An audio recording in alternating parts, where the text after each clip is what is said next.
when I talk to Americans specifically, what they don't understand is that Europe is not one market. It's not, you can't address Europe. This is the German market is very much different from the French one. Very different players, very different consumers as well. In many countries, Vinted is now the second biggest, or even the biggest online fashion destination in Europe, because people are actually looking for used stuff, pre-loved things. German consumers, what they think about Agentic, and would they let an Agentic agent buy for them on the internet? And 90% said resoundingly, no, we would never. But that was back in December. And now I found a new study from March, and now we are up to 35% of German consumers could actually absolutely think about handing over their shopping business to their AI agent. This is the Digital Shelf Insider podcast of MetricsCart.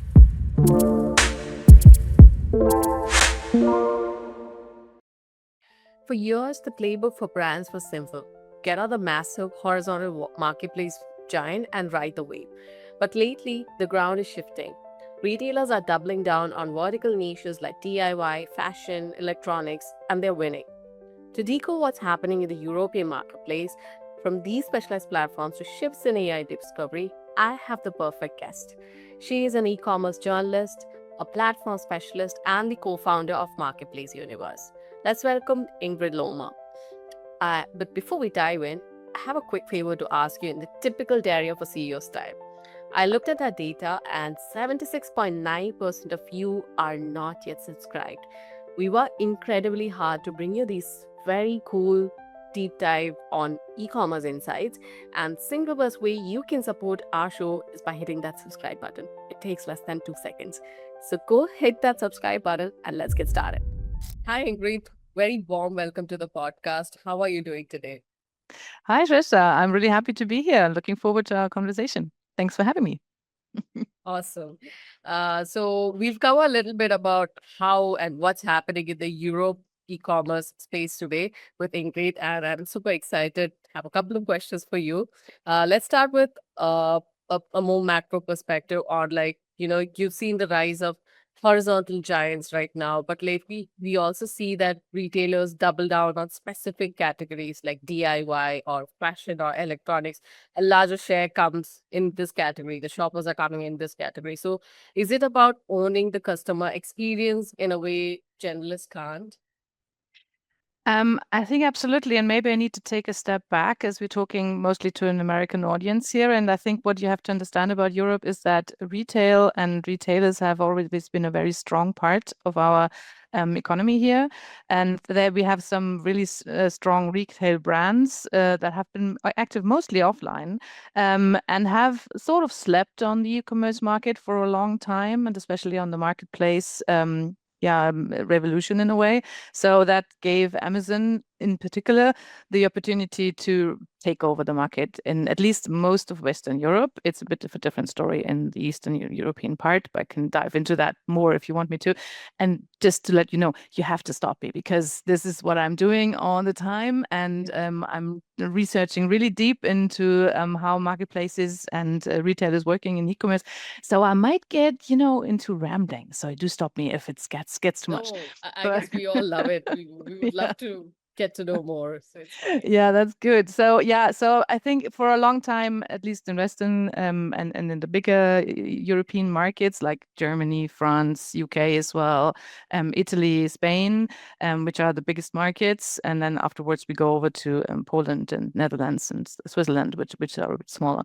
And in these bigger markets, Amazon took most of the cake for a long time, and in many categories. And then Corona hit, and the retailers had this problem of, okay, my stores are closed. What I'm going to do? I have all this assortment here. And that is when we had a second wave of marketplaces starting up. And those were largely retail driven. So we've got now some marketplaces, especially in certain categories, like, for example, MediaMarkt, which is a German electronics retailer, and is now spreading out with their marketplace all over Europe.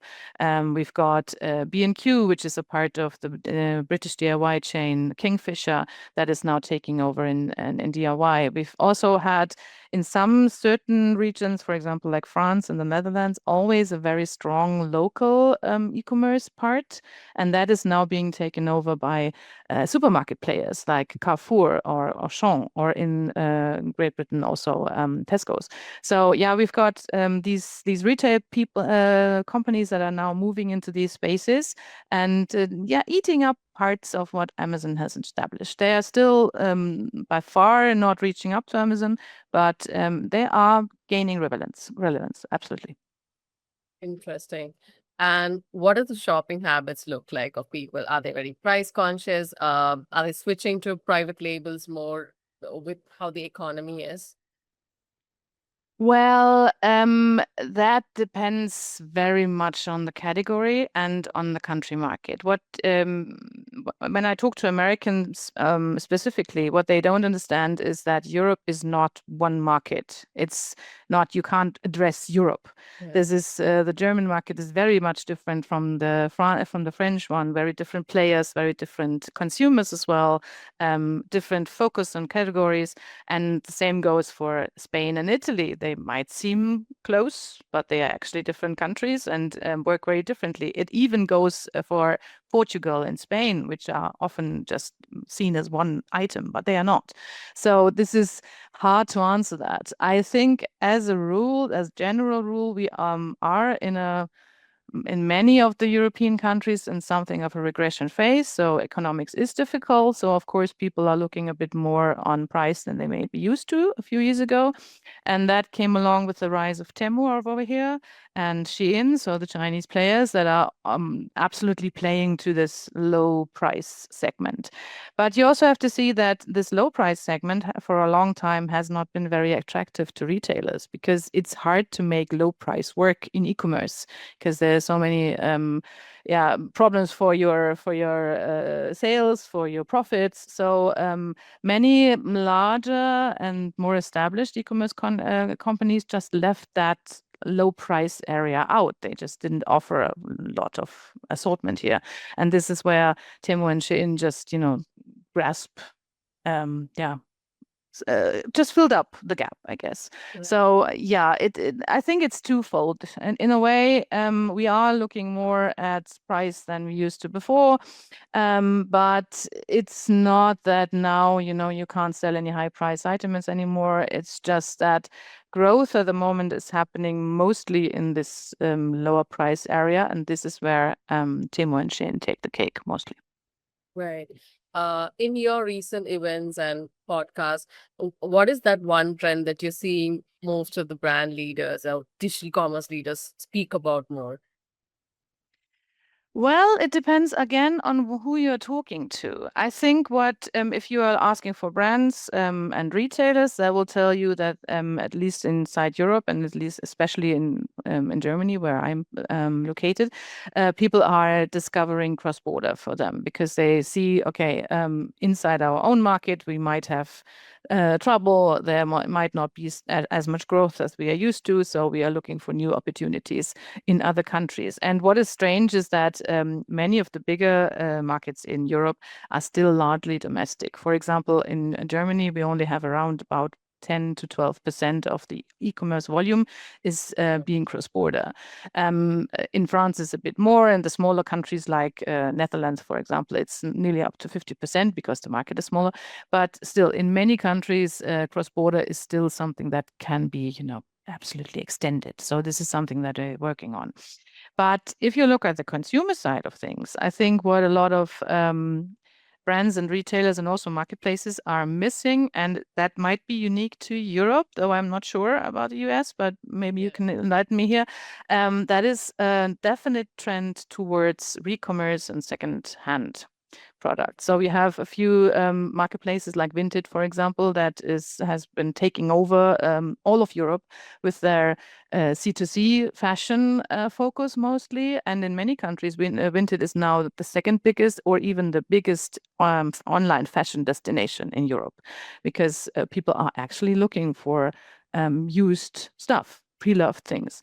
And eBay is also pushing inside Europe much more for their old idea of we are the platform for used goods, for pre-loved goods. And then we also have companies, like I mentioned before, MediaMarkt starting out their own refurbished parts of the of their marketplace, for example. And we have players like Backmarket and Refurb who are doing the same things for a few years in electronics. So this is really a huge market, and I think it is hugely underestimated and still growing quite a lot, actually. Very interesting. These are things that I generally don't get to hear from the US segment of guests who come in, because we generally talk about what's happening in the retail media space, what's happening with AI, and it's very interesting that the topics of cross border as well as e-commerce is coming in from the US segment. I mean the European segment. When it comes to AI, with how search is moving towards discovery, how are things shaping up in Europe? And this must be a little bit more complex in the sense there are so many regional languages involved, and I guess retailers need to take care of that bit as well. They have, yeah, they have. The problem with Agentic is, again, I think in this space, consumers are moving faster than the European e-commerce is moving. Because I did a presentation on that topic in February in a big conference in Berlin, and there I pulled up some numbers, what people are thinking about Agentic, and then I had a study which was quite funny in a way, because it was like German angst in one slide, because it showed there was a trade organization that had asked a lot of German consumers what they think about Agentic and would they let an Agentic agent buy for them on the internet. And 90% said resoundingly, no, we would never. Yeah. But that was back in December. Yeah. And now I found a new study from March, and now we are up to 35% of German consumers could actually absolutely think about handing over their shopping business to their AI agent. So things are moving very fast. Consumers are trying it out back, left, and front and center everywhere. And I think retailers are a bit slow to move on this. Yeah. And what I see is that we have a division in the market between those retailers that have always pushed for good data, that have very good product data, that are already very structured. And then we have that part of the retail that is, put a picture up and put some description up, and that's fine. And of course, in the agentic age, that isn't fine anymore. And so at the moment, it is very unclear who is going to win that race, but it will be those guys that are fit on their data, on their product data. And that there are some big players and there are some small players that are very adept in it. And on the other side, on the losing side as well. So interesting times, I think. Oh, yeah, and very fast paced as well. Yeah. What are you seeing at the brand end? Because I mean, they are going to lose a lot if they don't appear for the searches that consumers make. It's not like before. Just a PDP is not going to help them to be visible. Yeah. Again, I think there is a lot of insecurity on how do I do this? Like, how does GEO work? Because we all know how SEO works, but now we're in the age of GEO. So how does that work? Yeah. And there is a lot of insecurity where people are, because I'm in the marketplace space mostly, and people are looking to these platforms to solve the problem. Like, okay, that is what the platform is for. You have to make sure that my products that are listed on your platform will also appear in the searches of agentic agents. But it is very hard for brands and retailers to find out which platforms are really up to speed on this, and which platforms are working on the topic and what they're doing. And also because, I mean, we don't know who's going to win the race. Is it going to be ChatGPT? Is it going to be Gemini or Claude or someone new that hasn't not even evolved? So, and that is a bit the problem maybe with the European mindset, because we don't tend to do things before we are certain that this is a good idea. Yeah. So that is, I think, very uniquely different to what an American entrepreneur is going for normally, from what I see, is that we tend to, get your data, get your setup, understand the problem, and then create a solution that at least covers at least 80% of that problem. But if you don't even know what the problem looks like, it's very hard for this approach to work. So at the moment, I see a lot of people going like, I don't know, I better wait for a bit. So yeah, we'll see where that is moving. Right. And on Marketplace Universe, you focus on connecting people. Where do you see AI providing the most value for marketplace managers? Is it with sentiment analysis or the supply chain side or automated content? I think it is at the moment most optimization should go into agentic agents finding your products, Yeah. because so much of the whole product journey or customer journey is being moved into this agentic area where people just don't Google anymore, just ask their agent. I'm looking. I did that myself a few weeks ago when I was looking for new headphones. Like I just asked Gemini, okay, this is what I want. What could I go for? And the problem is if your data, as I said before, is not fit for that, and especially is not thinking from the customer case. It's not. It's like just structured data, but not thinking what would I want as a customer. Why am I looking for this product?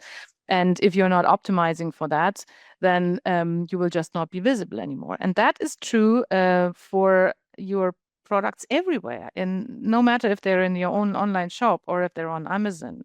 What's going to be interesting is if the marketplaces are going to push for more structured data that is actually AI readable.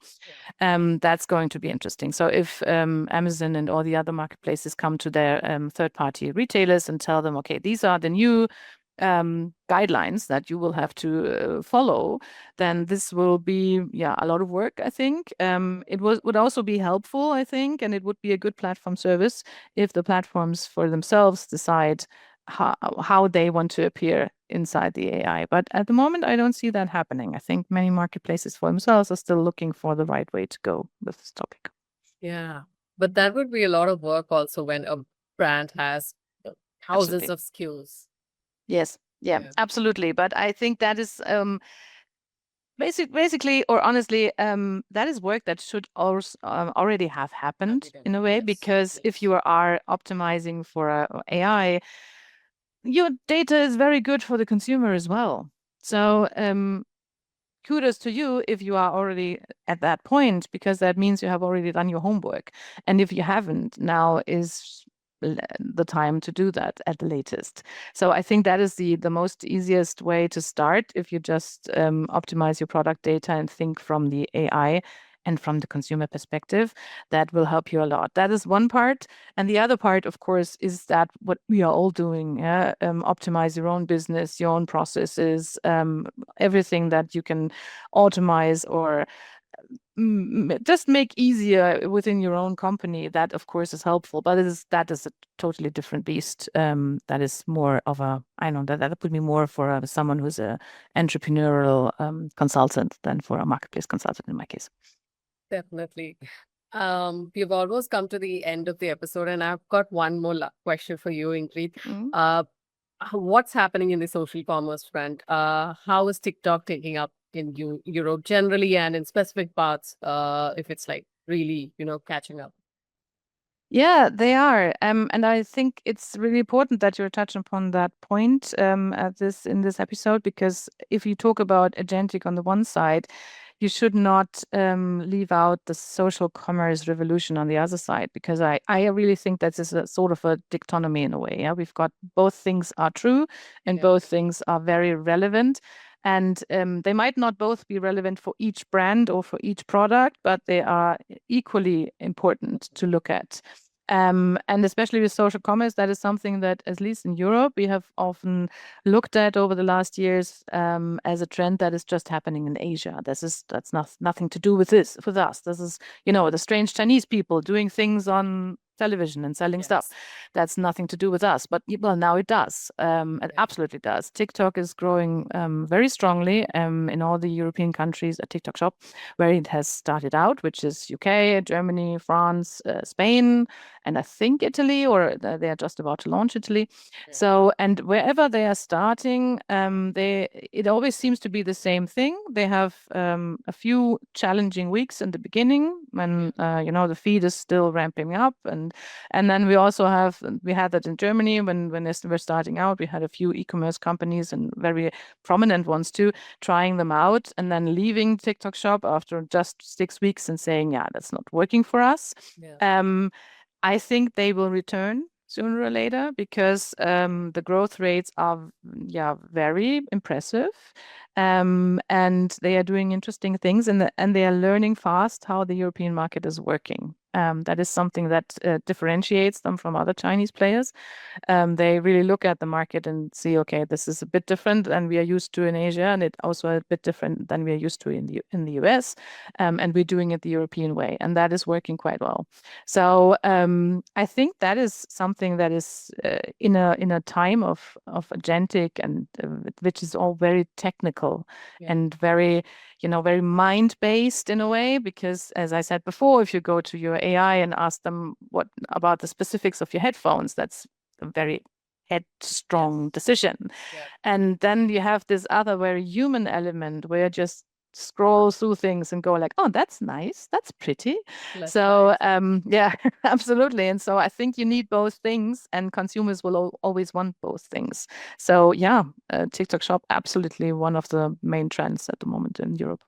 Yeah, and I think I would add to that even the cultural relevance for a brand really matters. Suppose a brand skips on TikTok shop, then that also means in the longer run, they wouldn't be catering to the younger generations who are on the platform scrolling and trying to discover brands. Yeah, absolutely. And when I think about I've got two boys who are both Generation Alpha, and when they see something AI, they immediately go like, yeah, that's worthless. That is not something of value. That is just, AI trash. That is a tool to be used, but this is not something to be excited about, not something that you are connecting strong feelings with, or even I don't think you can create a brand just on AI because it lacks this human connection. And this is something that social commerce, of course, is very strong at. And where we also see here a lot of new brands starting out on TikTok shop or being created on TikTok that have no relevance in the normal retail space, because they are just being created for this area and for this community and work out very well. So yeah, I think strong emotions will always stay human in a way. So we need both things. Definitely. Thank you so much for your time, Ingrid. It was a wonderful conversation with you on what's happening in the European side with digital commerce. Thank you again for joining me. Yeah, well, it's a pleasure. Thank you very much.